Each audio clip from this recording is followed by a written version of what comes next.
The NFC East title is here for the taking for the Eagles. One thing stands in the way, a 4-11 Giants team that would love to play spoiler to the Eagles' playoff hopes. And we know the Eagles shine in the underdog role. Doug Peterson not letting his team look down on New York all week, saying, just put on the film. This is a really good Giants team. We know no game comes easy in the NFL. Thanks for joining us on the Kickoff Show presented by Axalta. Amy Campbell, as always, joined by Fran Duffy. We are going to send you back out to rainy East Rutherford and MetLife Stadium as the Eagles are warming up, ready to take on an NFC East opponent. And Fran, this is it right here. This is take the division against the Giants, a team the Eagles have beaten already this season, but it's tough to beat a team twice in the NFL. No question. We can go back a few weeks ago, first week of December. This guy, J.J. Arcega-Whiteside, made a huge catch late in that game. The Eagles are going to need some big plays from some of these other targets because Zach Ertz out for this game. We see Dallas Goedert. I would imagine most people think he will be the primary pass catcher today for Carson Wentz. Yeah, an Eagles offense that continues to deal with injuries and overcome injuries. Of course, the exciting news is that Jordan Howard was a full participant in practice on Friday. He should be sprinkled in there as well today. Josh Perkins as well could get some opportunity. Yep. These young guys here have really been just continuing to blossom and developing that chemistry with Carson Wentz, and we've seen that in the last few games, Fran. This offense continues to really find its identity, and I would say it was against this Giants team before, where it was that come-from-behind overtime victory, that this offense really started to find that identity. Without question. I think you go back to that Week 14 matchup, and that was the game where we saw Boston Scott, J.J. Arcega-Whiteside, Greg Ward, Josh Perkins, all these guys hit the field together for the first time and really started to hit their stride. Remember, that first half was an ugly first half. Yeah, that was a tough start to that game. They come out for the third quarter, and they really rounded into form. They were good on third down. They made some big catches up and down the field. They were able to get into the end zone a number of times. So this group together now have to get the Eagles into the playoffs. They need a win today to secure their spot in the NFC East. Well, and of course, we saw that game against Dallas last week, a very exciting big win. But Doug Peterson saying this week, this game to me is even bigger than last week, of course, because this is, the end of the season, the end of the regular season, and the chance to solidify that top spot in the NFC East. And this is a 4-11 Giants team. The Eagles have won 6 in a row against the Giants, 7-2 at MetLife there. Let's take a look at the offensive starters here. And of course, you mentioned Zach Ertz is out. Jordan Howard back in the lineup. We don't know totally how healthy he is, but was a full participant in practice on Friday. How do you see that giving this offense a boost? Yeah, I think ultimately, big picture, it's very, very important. I think you always want to have that kind of a presence next to Miles Sanders, who obviously is so dynamic, can do so many different things, both in the run and pass game. But ultimately, you still want that hammer between the tackles. And Jordan Howard brings that. But I think in this game, you don't want to rush him back too quickly. He's obviously missed the last 6 weeks, so you don't want to rush him in there too fast. I would imagine he'll get a handful of touches in this game. I would be surprised if he got into double digits. I think this is going to be still Miles Sanders and Boston Scott mostly out of the backfield. Well, and of course, when we talk about Jordan Howard, even just having him on the field, the defense is going to have to account for him. And the fact that they've done so well without him, with Miles Sanders evolving and with Boston Scott showing that he can be that versatile guy, it's only going to add a boost that there's another player on this defense that the Giants have to, or this offense that the Giants have to account for. Yeah, I think ultimately it comes down to having a guy that can be a consistent chains mover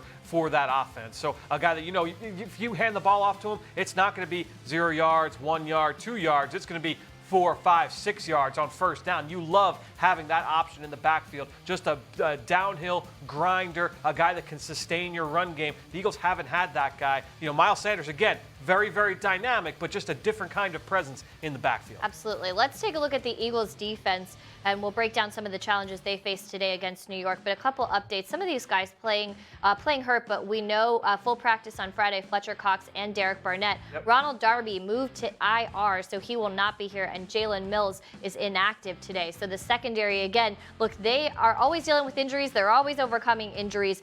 What do you see from the secondary, and who's going to be stepping in there? Yeah, it's more of like a been there, done that, right, with this group, because the first month and a half of the season, you saw both those guys, Jalen Mills and Ronald Darby, out of the lineup. So now the Eagles have to try and make do. You've got Avonte Maddox, you've got Rasul Douglas, you've got Crayvon LeBlanc, who is now healthy, so I'm sure you'll see him in the slot. Sidney Jones has come up in the clutch over the course of the last few weeks as well. We'll see more of number 22 today. So this secondary, they've got to figure it out. This is a Giants team that has a lot of weapons across the width of the field, whether you're talking about Sterling Shepard, Golden Golden Tate, and of course the rookie Darius Slayton. Eagles fans got a close-up look at him a couple of weeks ago. Yeah, Slayton has been really good this year, really taken the NFL by storm. Let's talk about one big difference from the last time these two teams face each other, and that's that Daniel Jones is going to be under center. A rookie quarterback, so he's definitely got that inexperience factor, which is, of course, the defensive line we know is loving that.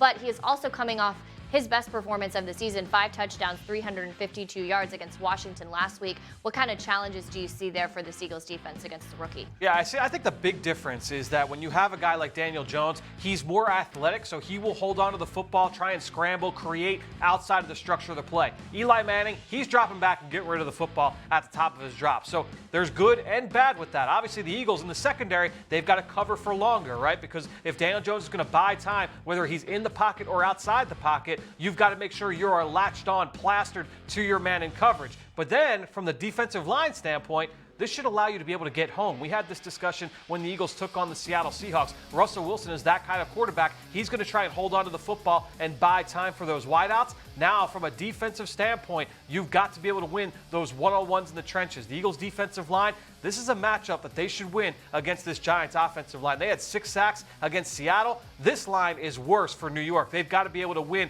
some of those one-on-ones if Daniel Jones is going to hold on to the football. Well, and it's not just Daniel Jones and those playmakers on the outside. Saquon Barkley, one of the best running backs in the NFL. By the way, the Eagles held him to just 66 yards the first time these teams matched up, but Saquon has really come on in the last 2 games, put up more than 100 yards against the last 2 opponents. He's really hitting his stride late in the season. Yeah, remember, he had that high ankle sprain early in the season, so that kind of hampered him. He was just kind of rounding back into form when the Eagles saw him in Week 14. So I think ultimately you're going to get the best version of Saquon Barkley in this game. He can make plays through the air. He had a huge touchdown down the field last week. He also caught a 50-yard screen pass as well when he was lined up outside, and then we know what he can be as a runner. The Eagles defense has got to tackle well, and they have to be disciplined in their run fits. He's already dynamic enough. If you're not on your P's and Q's trying to get this guy to the ground, you're going to be in big, big trouble. The Eagles have to be sound defensively up front. Of course, that guy Carson Wentz hoping he's going to be playing in his first postseason in his NFL career if the Eagles can win it today. Let's look at that path to the playoffs.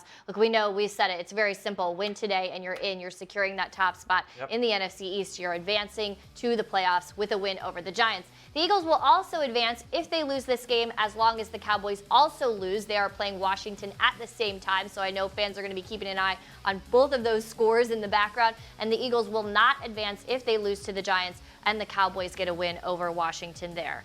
So those are the scenarios, but really, Fran, quite simply, the best way is to win against a Giants opponent. No question. And if you are a sicko like me, I did check. If either team ties today, the Eagles advance. So if the Cowboys tie Washington or if the Eagles tie the Giants, we don't want that. We want to win and get in, but a tie gets them in as well. Well, and looking here at the NFC East standings, the Eagles with the top spot with that 8-7 record, and let's hope that they keep that top spot over Dallas and over the other opponents as well. All right, we are going to head back out to MetLife Stadium to check in with Eagles insider Dave Spadaro. Dave, you're back in my neck of the woods over there. I know it's not a far trip from Philadelphia. How many fans have made it out to support the Eagles in this one here? Well, the stands aren't filled quite yet. The rain is coming down. Raindrops are falling on my head. But for the most part, it is all Eagles green, as we expected. They've made the trip up the New Jersey Turnpike, and they're hoping for the Eagles to clinch this NFC East title against all odds, really, with all these injuries they've had and more today. So great showing by the Eagles fans. Once again, it will feel like a home game. Yeah, we know to expect Eagles everywhere, and certainly that will be the case this afternoon. Big storyline in the game. But, Dave, I know you've got a bigger one for us. What's your big storyline to watch in this matchup? Yeah, Fran, mine is emotional, physical game last week against the Dallas Cowboys. And we all understand the importance of this game, but how do you get back to that peak? The Eagles have been so dramatically different on defense on the road this season, allowing 10 more points on the road than they have during games at home. So I think a lot of that is emotional level, and I think that's intensity and focus. And can the Eagles get back to that level? Now, they've talked all week about understanding the moment, and there's enough veterans here who've been through the playoffs and who've won the Super Bowl, but it's a different beast when you come in, it's raining, the holidays. The Eagles need to play at a fevered pitch, an urgent pitch today against a very talented team. And I look for that really more on the defensive side of the ball. So that is my storyline. If the Eagles can get up to that level and play with that urgency and that focus, they certainly come out of here with a victory today. Well, the Eagles are a team that thrive in that underdog role, but not an underdog today. So that energy and that focus is going to be key.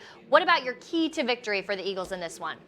Yeah, I still see the Eagles grinding out these long drives, running the football, establishing that ground game against the Giants defense that has allowed more than 130 yards per game on the ground here at MetLife Stadium. We know that Jordan Howard is back, probably as a third running back, an emergency short yardage goal line kind of guy. Eagles want to feed the ball to Miles Sanders, get the ball to Boston Scott in the short passing game, the screen game, which I count as a run. So to me, that is the key, establishing the ground game and taking some pressure off of Carson Wentz, who is throwing to a bunch of guys who, including Deontay Burnett, who I do think will have an impact today.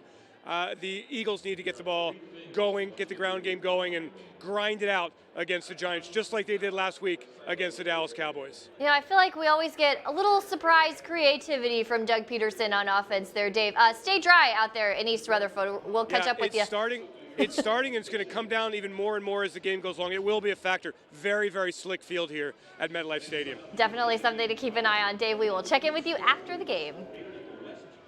I'm glad we're inside. What about your key to the game, Fran? Well, I think to me, I look at this Giants secondary, and you've got a bunch of rookies. You've got a bunch of guys that have not played together. They're new to the scheme there with James Betcher. So to me, the Eagles have got to force those guys into tough situations. I go back to the game-winning touchdown in Week 14, Eagles-Giants to Zach Ertz. And I know, look, Zach Ertz not playing in this game, but that has nothing to do with different shifts and motions that the Eagles coaching staff can use pre-snap. You look here, from this play, you've got the two tight ends lined up tight to the formation on the line of scrimmage. Before the play, they switched places. So one guy steps up, one guy steps back. That forces communication between the linebackers, the safeties, the defensive line. They've got to change things from a pass game and run game standpoint. Then when you bring in a guy from out wide tight to the formation like that, now the corner has to communicate. And that, when you have guys that are either new to the scheme, new to the NFL, haven't played together all that much, that's where busted coverages come into play. Back in Week 14, the Giants had a bunch of busted coverages against this Eagles offense.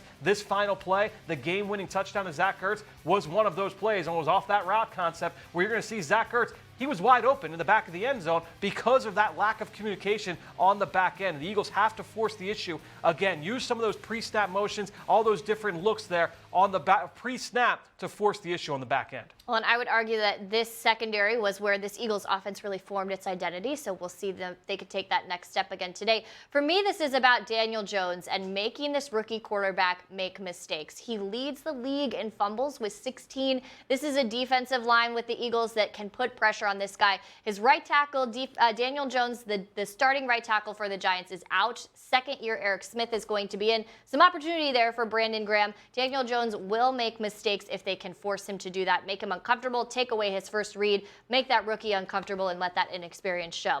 All right, we are going to send it back over to MetLife Stadium and check in with Mike and Merrill on the players to watch, and I'm sure we will be getting the weather report as well. Merrill, what have you got from us? Thank you, Amy. It is a gray, soon-to-be rainy day here at MetLife Stadium in North Jersey as the Eagles get set to play one of those now-or-never games against the New York Giants. Mike, who is your player to watch? Well, I think because the New York Giants offense, when you watch them, it all goes through Saquon Barkley. And because of that, they have to stop the running game the Eagles do. And the front line of that defense, not the guys, but that back line, Nigel Bradham will be my guy to watch because he's going to have to plug a lot of those holes to try and slow down and possibly stop Saquon Barkley. Back in 2017, number 4, Jake Elliott came in and kicked a 61-yard field goal to beat the Giants. He's had a wonderful stay with the Eagles and continues to play well, but recently he has missed 3 of his last 5 kicks. Eagles need every point they can get today, and I'm going to be focusing on Jake Elliott. Back to you, Amy. I'd love to see Merrill giving some love to Jake Elliott, especially against the Giants. We are going to take a quick break. On the other side, Mike Quick going one-on-one with Greg Ward, the Eagles receiver who has really carved out a role for himself in the last few games in this Eagles offense. If you are watching us anywhere but the Eagles app or PhiladelphiaEagles.com, head on over to one of those 2 places. We're going to be ending our social media stream. We will see you in just a minute.